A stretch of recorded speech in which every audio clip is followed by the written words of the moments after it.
countdown. Welcome back to The Jump. We are now joined by two WNBA All-Star, Chiney Ogwumike. Welcome, my friend. Glad to be with y'all. You are here just in time for another edition of Something, Nothing, or Everything. I want to start with Tyler Hero, who scored the first 14 points for the Miami Heat last night. I believe he started 5 of 5 en route to a preseason win over the Hawks. Chiney, is the rookie's performance something, nothing, or everything? Keep in mind, Deadspin anointed him this morning the greatest shooting guard in the history of the game. I think it might have been tongue-in-cheek, but who knows? Go ahead. I mean, if that's true, it might as well be everything. But because it's preseason basketball, to me, it's something.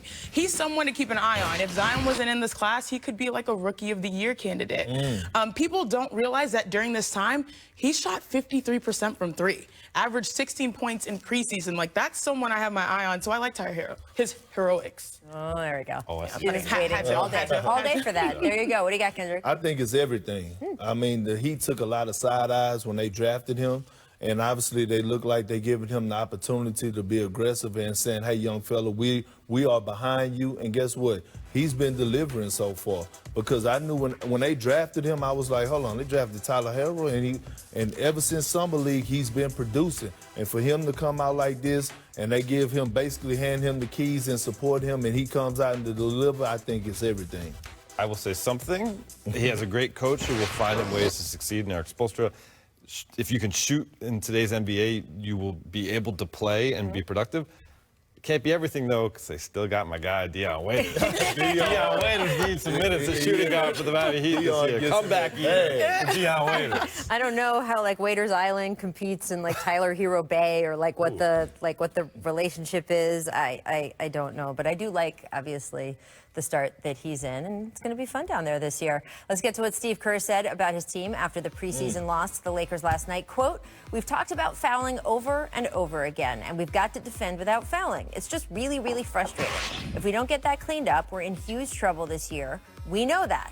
Perk, is this something, nothing, or everything? I think it's everything, and I think it's a great job by Steve Kerr. Listen, they're already behind the 8 ball with losing KD and Clay.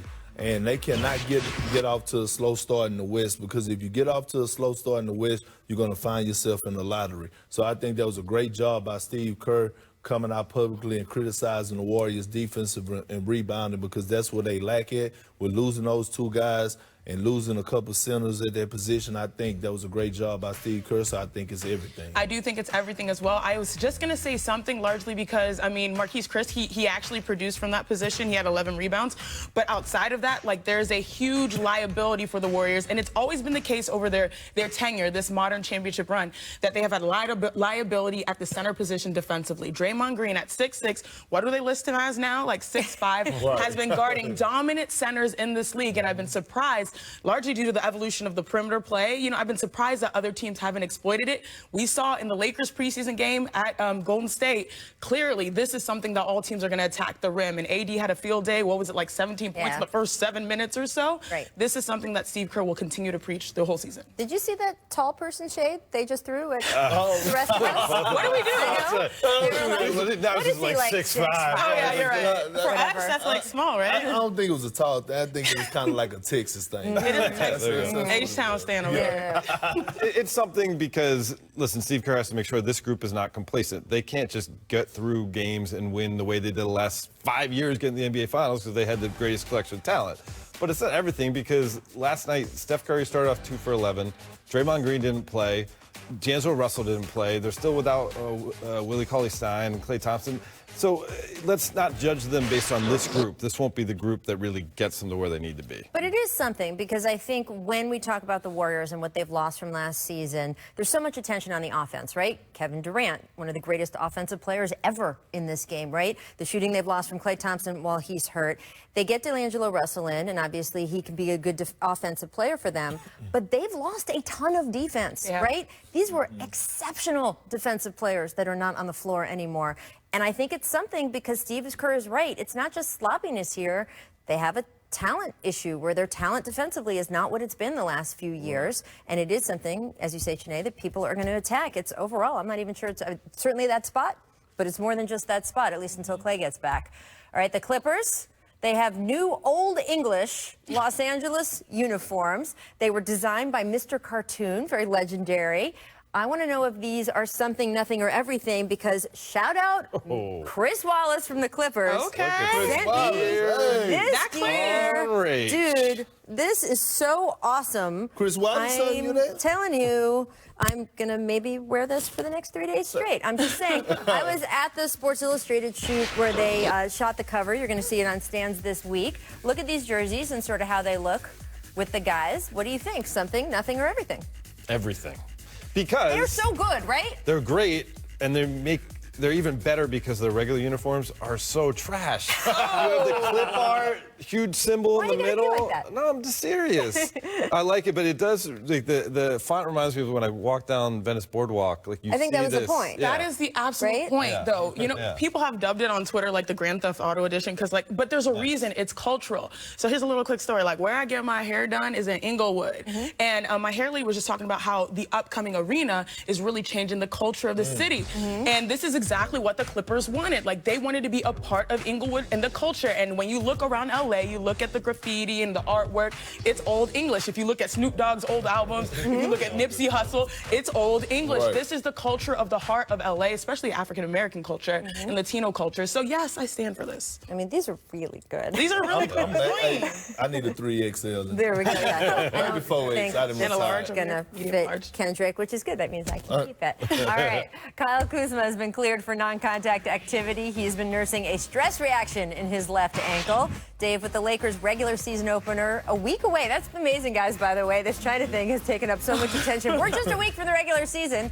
Is this something, nothing, or everything? I'll only go something because the Lakers have 3 practices at least scheduled, so essentially 4. We don't know if non-contract practice, how long he needs to do it. Right. So say he does a week of that, then a week of contact practice, you could still miss the start of the regular season. But the something that's good is that when we first heard about this stress reaction, people were estimating he could miss a month, he could miss 2 months. I think he's much closer in range to being there on opening night than, say, Christmas.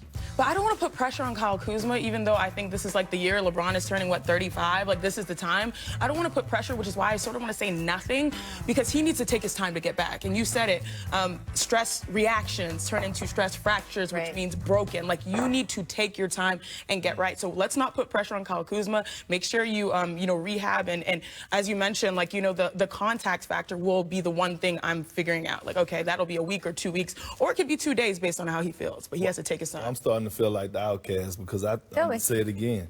I think it's everything.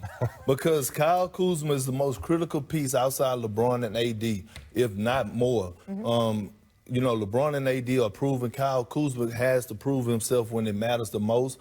And I think this is a great thing that he's coming back right now because he needs to be playing basketball. He needs to get in that rhythm. He needs to be able to be on the court with these guys and develop chemistry. He's a crucial part right after LeBron and AD of winning a championship for the Lakers. So I think this is everything. Look, it is something at least, and you might not want to put pressure on Kyle Kuzma, and I understand it would be nice for his overall health and well-being for Right. him not to feel pressure, but guess what? These are the LA Lakers. It's a There's fact. pressure, and especially about the start of this season. Dave and I have been talking about that they have a softer early schedule. Yeah. The Lakers, because they're a LeBron James and Anthony Davis team, are scheduled for heavier games and more competitive games on the back end of the schedule because there's more national TV dates there, and that's the games that people want to see. So the beginning of their schedule, there's an opportunity for them to get out to a fast start. If they don't do it, if they're missing players, if for some reason they don't get out, what's going to happen? Ooh, we're going to be talking about Frank Vogel. And so Right. many other things. And guess what? Anytime you step on the court or you on the team with LeBron James, it's pressure. There, It's true. So Whether get you like right. it or not. Get right. There we He's go. the one piece that they where's kept. Steven Jackson when you need him? I think he had a quote about that. Dave, thank you so much for being with us. Thank We will you. see you Huh? back soon.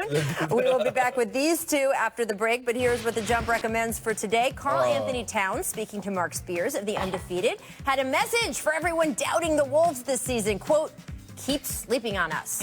Are the Wolves playoff contenders? Is he right? Stick around. We will discuss. For sleep.